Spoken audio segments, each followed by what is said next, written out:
హిందూ బంధువులు జై శ్రీరామ్. నేను వాసుదేవ్ గుండా, హిందూ ఐక్యత దళ్. 95% జనాలు కరుంగలి మాల విషయంలో, కరుంగలి మాల ధారణ విషయంలో చేస్తున్న తప్పులు ఏంటో ఈ వీడియోలో చెప్తున్నాను అనమాట. 95% తప్పులు చేస్తున్నారు అనమాట జనాలు. మోస్ట్లీ జనాలు ఏం చేస్తున్నారంటే, హైదరాబాద్లో ఎక్కడో షాప్లో దొరుకుతుందని తెచ్చుకోవడము, లేదంటే ఆన్లైన్ డెలివరీ చేసుకోవడమైనా కానీ, లేదంటే ఒక ఫ్రెండ్ పాతాళ శంభు మురుగన్ టెంపుల్కి వెళ్తున్నారని చెప్పి తెప్పించుకోవడం కానీ ఇలాంటివి చేస్తున్నారు అనమాట.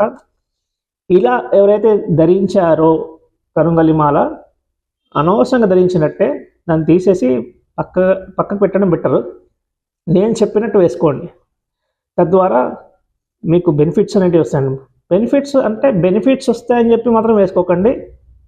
సనాతన ధర్మంలో ఇలాంటి మాలలకి ప్రాముఖ్యత ఉంది కాబట్టి వేసుకోవాలన్నమాట. నేను మాత్రం ఇందుకోసం వేసుకుంటున్నాను. నేను ఏదో బెనిఫిట్స్ కోసం అయితే నేను వేసుకోవట్లేదు, ధరించట్లేదు. సో ఏం చేయాలంటే, కంపల్సరీ పాతాళ శంభు టెంపుల్కి వెళ్ళి కరుంగలి మాల అక్కడే ధరించాలన్నమాట. ఫస్ట్ ఏం చేయాలంటే, పాతాళ శంభు ఎక్కడ ఉందో ఫస్ట్ చెప్తాను చూడండి. పాతాళ శంభు తమిళనాడులో ఉంటుంది. ఇక్కడ నుంచి 950 కిలోమీటర్స్ వస్తుంది. డైరెక్ట్ బస్సెస్ లేవు. మీకు దిండిగల్లో దిగాలి. దిండిగల్ నుంచి మళ్ళీ అక్కడికి రామలింగం పట్టి అని చెప్పేసి ఒక విలేజ్ ఉంటే, ఆ విలేజ్లోనే పాతాళ శంభు టెంపుల్ కొలువైందనమాట. అక్కడే కుమారస్వామి కొలువై ఉన్నారనమాట. సామాన్యంగా అన్ని కుమారస్వామి టెంపుల్స్ కొండ మీద ఉంటాయి. ఈ ఒక్క గుడి మాత్రమే కుమారస్వామి గారు పాతాళంలో వెలిశారనమాట. సిద్ధర్భోగర్ అని చెప్పేసి మహాసిద్ధుడు ఈ విగ్రహాన్ని ప్రతిష్ఠించారనమాట. ఎప్పుడైనా కానీ మీరు ఏం చేయాలంటే, పాతాళ శంభుకి వెళ్ళిన తర్వాత అక్కడ పాతాళ శంభుకి సంబంధించిన ట్రస్ట్ వాళ్ళే ఈ కరుంగలి మాలలో అమ్ముతుంటారు అనమాట. వాళ్ళ దగ్గర తీసుకోండి. తీసుకున్న తర్వాత ఫస్ట్ అక్కడ మీకు ఏ సైజ్ కావాలో అది తీసేసుకున్న తర్వాత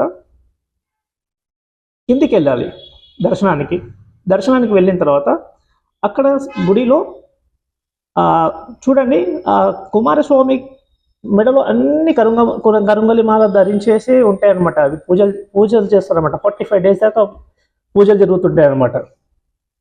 అలా 45 రోజులు జరిగిన తర్వాత ఆ మొత్తం ఒక మాలలన్నీ తీసుకొని మళ్ళీ బయట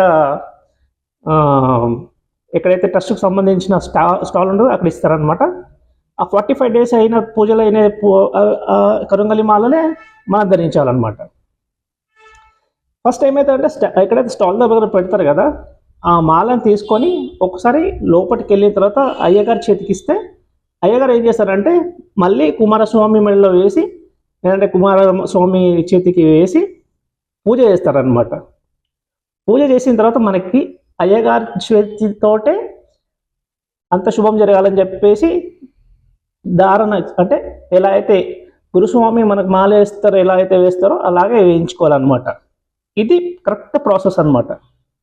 అంతే తప్ప మీరు పాతాళ శంభు టెంపుల్కి వెళ్ళకుండా ఇక్కడెక్కడ దొరుకుతుందని చెప్పి వేసుకోవడము, ఆన్లైన్ ఆర్డర్ చేసుకోవడము, లేదా ఫ్రెండ్ వెళ్తున్నాడని చెప్పి తెప్పించుకోవడము ద్వారా ఎలాంటి ఫలితం లభించదు. మాల ఫలితం కోసం మాత్రం ధరించాల్సిన అవసరం లేదు. కంపల్సరీ కరుంగలి మాల ధరించాలి, కానీ ప్రతిఫలాన్ని ఆశించి ధరించకూడదు. ఇది నేను చెప్పేదన్నమాట. వెళ్ళండి, పాతాళ శంభు టెంపుల్ దర్శనం చేసుకోండి. చాలా అద్భుతమైన టెంపుల్. సిద్ధర్భోగర్